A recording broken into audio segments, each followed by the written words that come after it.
What is going on YouTube? This is Acid Root. So I'm going to review the third soundtrack to the Twilight Saga. Basically, this product is called Twilight Eclipse soundtrack, and it came out in the late spring of 2010. The thing about this particular product, yeah, this being the third Twilight movie, I wanted to get to some more of these because I reviewed I reviewed the first Twilight soundtrack in late 2022. I reviewed the second Twilight movie. I think it's called like New Moon or something like that in early 2023. So I wanted to get to this one. I'm going to get the rest of these. I want to say there's 5 of these, at least a couple more to get to.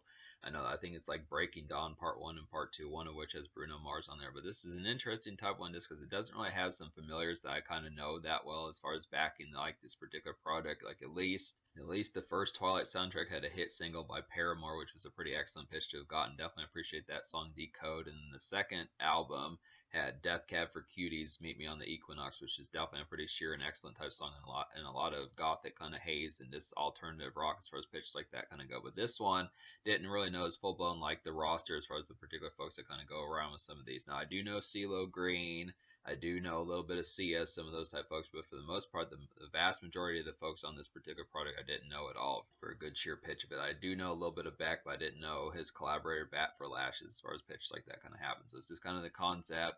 Apparently, I think I'm somewhat familiar with Florence and the Machine. I want to say this is like a big band, international band that typically gets cast in like movie soundtracks as far as pitches like that kind of happen. I want to say just like something has very similarity. Florence and the Machine has a similarity. The female vocals on there sounds pretty similar to Lorde as far as pitches like that kind of happen. That same kind of gothic pop kind of etherealness about that. And I also want to say I've heard the name Vampire Weekend, but not as full blown in terms of like their actual music. But that's just kind of the concept. It's a lot more indie rock, I'd have to say. It doesn't have like the super big names, but it is a pretty good approach because this is actually a solid enough project here to kind of get. It's just more charting into unknown territory and less kind of familiar. But I do like the concept of saying that some of this is actually relatively gas. So this is not as haunting a Twilight album compared to some of these. Doesn't have like the overall moody edge and just the Paramount kind of emo type pop rock type appeal of like Decode. I feel like the singles this time are not as full blown enjoyable as they were on the previous soundtracks, but there is a lot of album cuts on here that work pretty damn well, I'd have to say.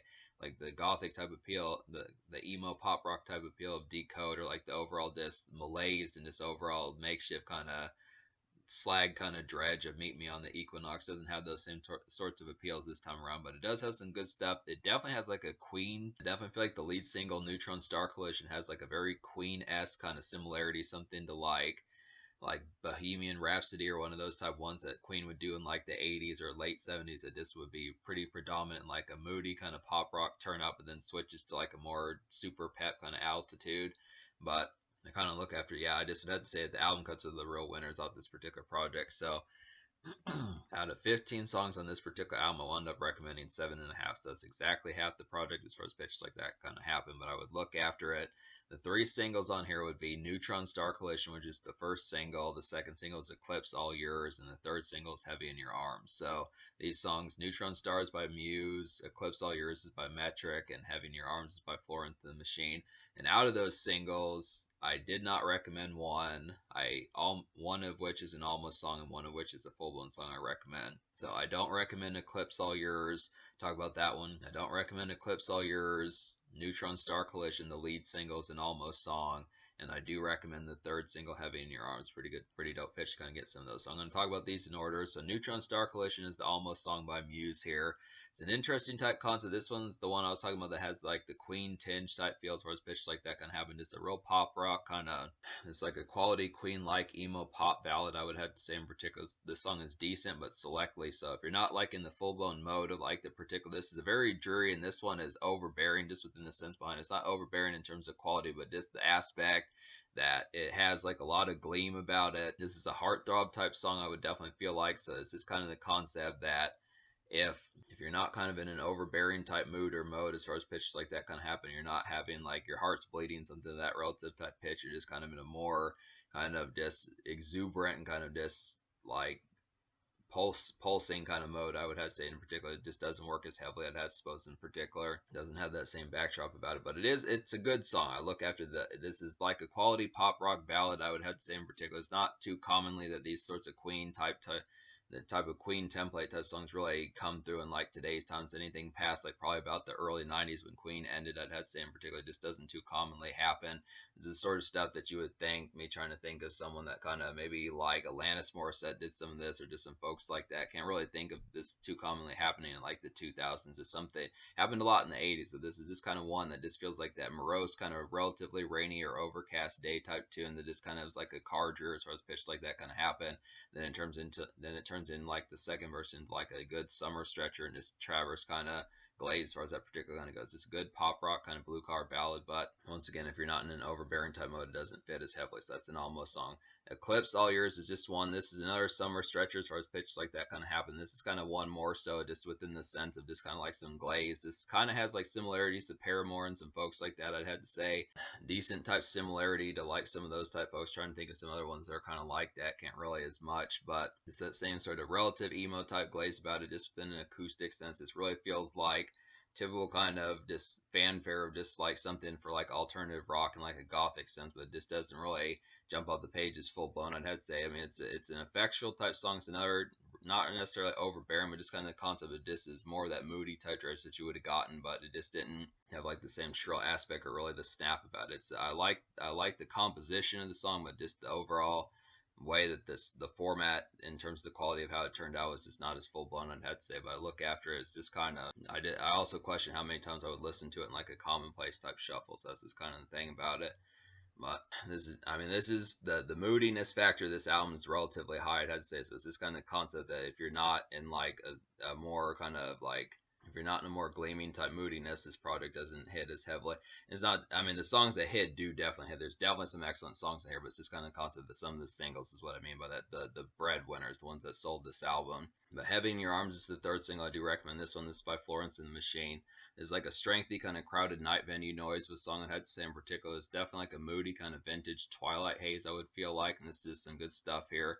So I definitely look after this one. Just being a larger venue, something like that, just a little bit more than just like a standard hole in the wall type nightclub or like a standard bar, something like that. Just really some good type noise. Maybe where there'd be a good place where there'd be something similar to like queue lines or red carpets, some pitches like that. It's a good concept, like some bright lights and some of that city possessed within a relative sense. It's a good aspect to kind of get some of this. It's a little bit larger venue. I like some of these. That's the thing about Florence and the Machine, like I was saying, I kind of get the aspect that I've heard some of their songs within the past. It seems like they've been on movie soundtracks or at least in like the trailers and pitches like that. It just seems like their songs have kind of had that relative fashion. So it's just a good concept about that. But they don't seem as much like indie rock, but maybe they were back in 2010. It feels like a product of some of those years as far as that pitch can have us, but it's some good stuff. But yeah, to talk about some of these on here. So basically the 7.5 songs I recommend on here, just talk about some of these. It's about, like I said, it's half the album as far as that pitch kind of happens. So the seven songs I recommend on here would be Heavy in Your Arms, My Love, Jacob's Theme, Hours, Rolling In on a Burning Tire, Chop and Change, and Let's Get Lost. And the almost song is Neutron Star Collision. So I'm gonna go ahead and talk about some of these. My Love by Sia is a pretty nice one. This is like a daunting kind of morose goth ballad of a song I had to say in particular. It's like some dark ambience. I would definitely feel like, and this is like a good autumn day glaze. I would have to say, and this song slaps pretty hard. I would definitely feel like in terms of quality. It's not like a bass heavy kind of nightclub just beast, but it's just the concept that it slaps in terms of like the quality and just the overall appeal of it. It's just like some typical kind of haunting type fare that this soundtrack definitely needed way more of. If it had had a few more tunes like this, the only real two tunes I feel like it really have this particular moroseness, just in like a more vintage kind of vampiric kind of uh, daunting kind of October-like piano type themes and instrumentation. I would feel like in particular would just be the song My Love and then Jacob's Theme, both of which nailed that particular vibe pretty well. I think they didn't want to be typecast even in like the production type fare, not just the movie but the production type fare, but it's just kind of a concept of just being able that some of that vintage Twilight that was kind of more just like standard kind of horror type fare, just within the sense of like its creepiness. This is really not that much of an autumn album. I kind of feel like this album came out in the summertime, and I don't know the Twilight books or the movies that full blown well. I've at least seen the first couple Twilight movies years ago.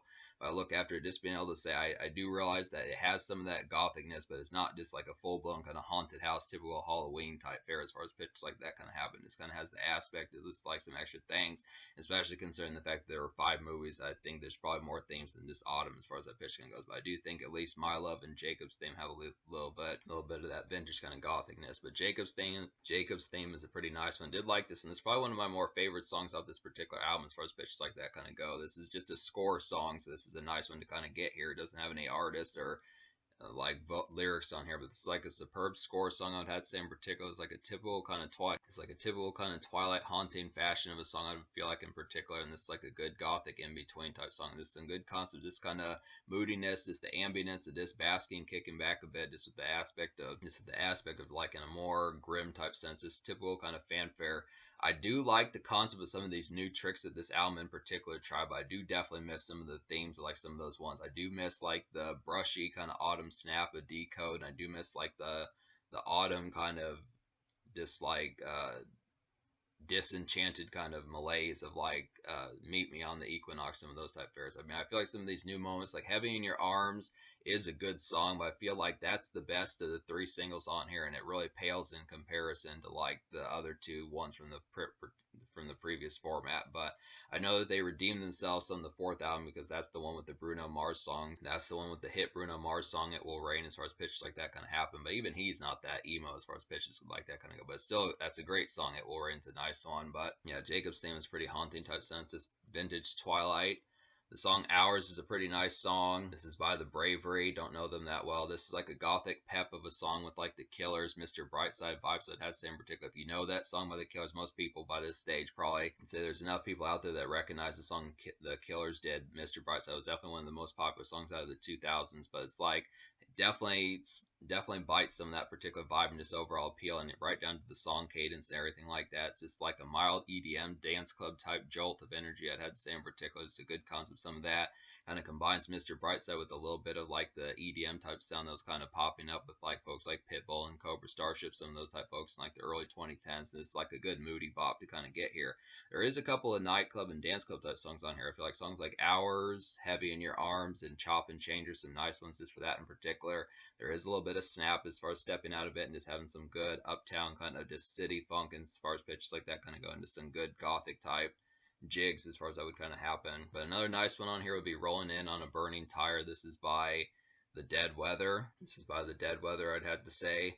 So this is like a rundown kind of backwash late day workaday commerce of a song, I'd have to say in particular. And it's like a nice beat that this particular song kind of has. This very Rolling In on a Burning Tire is just very alternative in like a mill dust kind of sense. It's kind of that alternative, just backwash, just kind of feels as far as that particular pitch kind of happens with it. Just kind of, I like the after effects of this, just really uptown type swash as far as that particular kind of happens with it. Just like the concept of some of this. I do like this kind of rundown type feel. It's one of the more differential productions on here. Just really feels like some dredge as far as that particular going to go. It's just a more workaday type song. Just kind of standard 4 o'clock, 5 o'clock, 6 p.m. type dredge as far as that would particularly going to happen. But this kind of has some moodiness factor about it. It's a little bit romantic tinge as far as that particular going to goes. I do like the concept of this. It kind of like the theme of the movie is kind of present on here as far as that particular going to goes, at least within the aspect of like the composition of it. It's not, I mean, songs like Decode and Meet Me on the Equinox were kind of like that as well, but it's just kind of the concept. But this has some of that spark. It's just kind of an argumentative type song, I'd have to say in particular as far as that pitch kind of goes along with it, but it is some good stuff to kind of get there. Chop and Change is a nice one as well. It's like an uptown swing, kind of nice dance club slink of a song, I'd have to say. It's a pretty buoyant step out type song to get. Definitely one of the best songs on this album, I'd have to say. Real enjoyable type one. This is just a nice one to enjoy the evening. This overall, like the gothic pep of this one in particular. This one definitely probably should have been a single. I probably would have enjoyed this one a lot further as far as pitch like that kind of happen. I feel like the songs that were singles may have had a little bit strengthier demeanor in terms of like the more sure shot type choice, aiming for like the radio and just the overall appeal, considering that this is a PG-13 movie. But I kind of look after it just being able to say, I think that there would have been some strengthy type ones to have gotten on here that could have really had like some moreover kind of quality ambience or just overall bravado that could have been, these songs could have been a lot larger and had a lot more looming bravado as far as pitches like that kind of go. Definitely a lot more triumphant in this overall. Could have steamrolled through this particular fair. But I want to say the success rate of this particular album. I saw that the biggest song off this album, the other two singles didn't really chart that heavily, but at least Neutron Star was like a top 80 type single on the Billboard 100, so it didn't really compared to like Decode or possibly Meet Me on the Equinox. I don't remember how well the Equinox song particularly charted, but I would have to say I do know that Decode is a relatively popular type one. It's not to say it's a bad song, it's just kind of the concept that it just is. The theme in like the singles of this particular product is just a little bit more of just like robustness about it. I just think the concept about it is it's less moody and just a little bit more, just has that rough kind of, just has that rougher kind of brush this time as far as that pitch kind of goes. Just a little bit more. I mean, I don't know the theme, I don't know what happened in the third movie, but it's just not quite as like moody kind of like when people think of Twilight, they usually think of like, you know, the typical emo cut your wrist type stuff as far as that particular kind of goes, bloodletting pitches like that. But this is not as much of a bloodletting type project. I mean, it has like the back and forth and the bickering type songs and just the overall like argumentative typeness on here as far as that particular kind of goes, but it's not as much in like the full blown kind of like it's just more argumentative more so than actual the moodiness of just like the typical kind of just angstiness that it was on the previous couple. And it's a different concept. It's just a more robust kind of brush about it, and it's just a different concept. But I look after it. There are some good snap of songs on here. I do feel like some of the nightclub songs would be Heavy in Your Arms and Chop and Change and Hours, some of those type ones. And there's one other one I was thinking like, but probably Hours I would have to say. It's just kind of the concept. But another highlight on here would be Let's Get Lost. It's a pretty good concept to kind of get this one. It's like an ambient kind of residential noise of a song, I would definitely have to say. It's like a dreary kind of day after hours sludge, I would feel like, and this is like some dope distortion. So it's definitely like a hangout type fare, definitely a good romantic type song kind of get as far as aspects like that kind of happen. Just like the concept of, just like the kind of like noise pop, something like that. I'm kind of thinking more stuff that like Lorde was doing years before she particularly did it. I'd have suppose in particular if you do like albums like Lorde's kind of pure heroin from 2013 with a little bit of Florence in the Machine. This is an interesting type concept. This song Let's Get Lost is by Beck and Bat for Lashes. So I don't know a ton about noise pop or some of those type ones. I don't really know the subgenre as well. It's kind of me just shooting shots in the dark as far as trying to figure out which particular subgenre particularly is. But I want to say it's just like kind of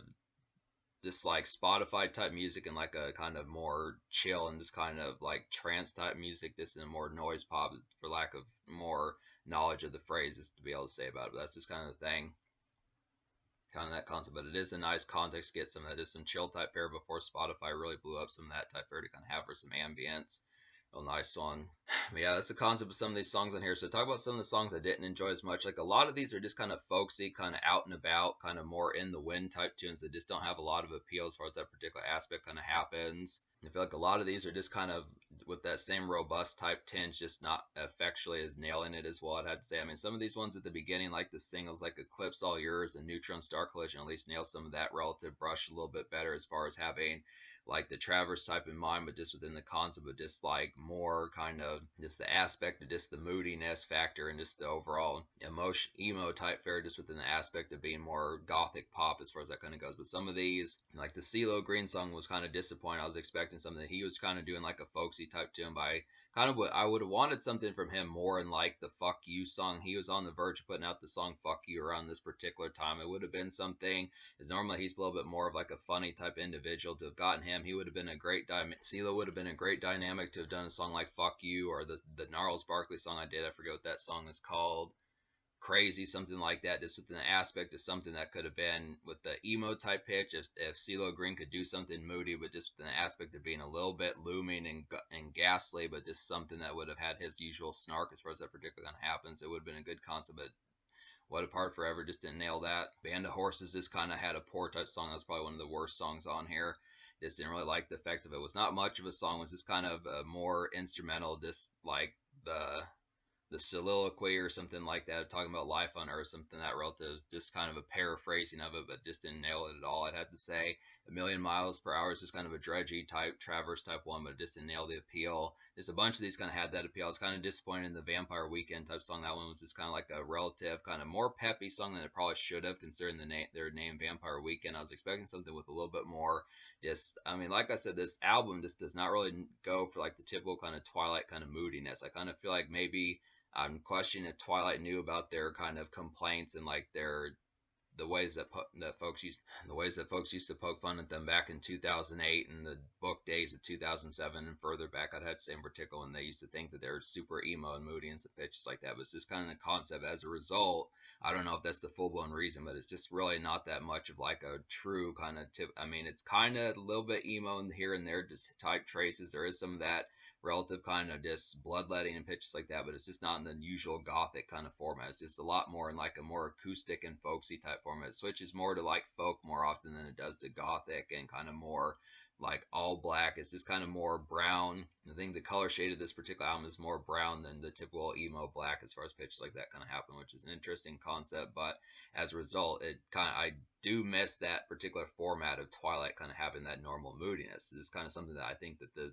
I'm hoping that some of these later soundtracks kind of have that and bring that back. But yeah, it was just Vampire Weekend was a disappointment. There's just some other ones like the Atlas song was just kind of a poor acoustic type one that just had more pep than it needed, some pitches like that. So there's just some ones on here, but there are some definite excellent songs. I definitely feel like some of the ones I would immediately go for.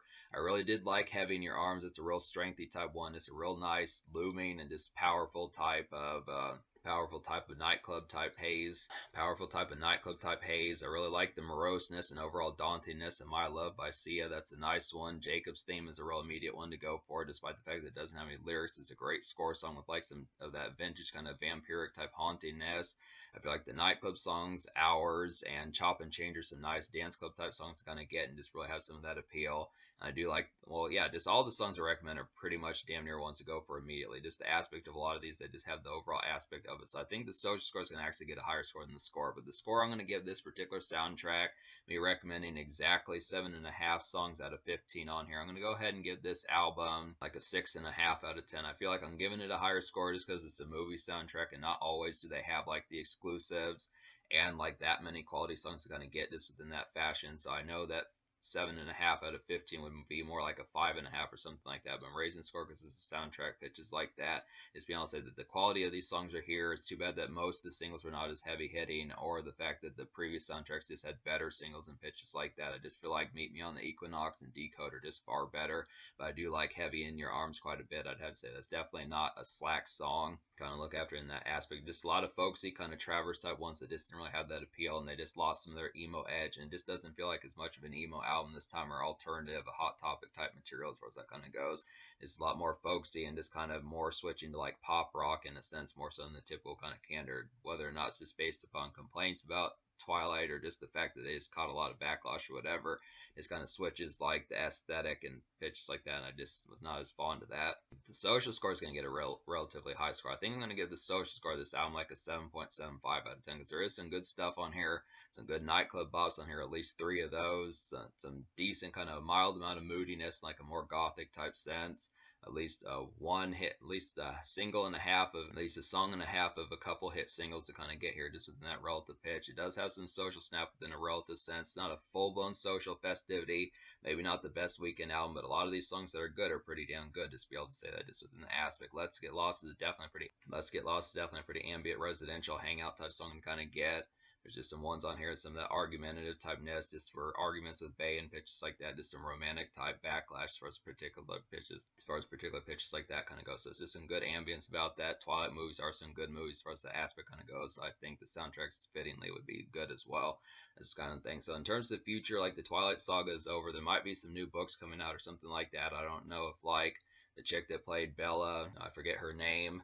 I know Robert Pattinson played one of the interests in there, and then Taylor Lautner played another one, but I don't remember who played like the female main character. It's escaping me right now. I want her name to be in this review, but I just can't think of it. Yeah, it's just not coming to me. I look after it, but yeah, it's a good saga of movies. This is a relatively good project here. I mean, it's kind of like sketchy in some stages, a little bit haphazard in some senses, but there are more than 5 or 6 good songs. So more than a third of this project actually has, well, I would say just pretty much exactly half this project has at least some quality hits on here, and a lot of this is relative jive about it, some good nightlife step out, some relative kind of makeshift jur and some pitches like that, and some good Traverse type songs kind of get just within the ambience of some summer haze. Not so much like autumn Halloween type music, but just kind of the concept of this, like some good late summer to second half of the year type drudge to kind of get within that relative malaise. So some good concepts, but it is kind of a robust album like I was saying. So yeah, that's how I recommend this particular product. 6.5 out of 10, 7.75 social. Some good stuff here. I am going to get to some more of these Twilight soundtracks, and yeah, that should take care of it.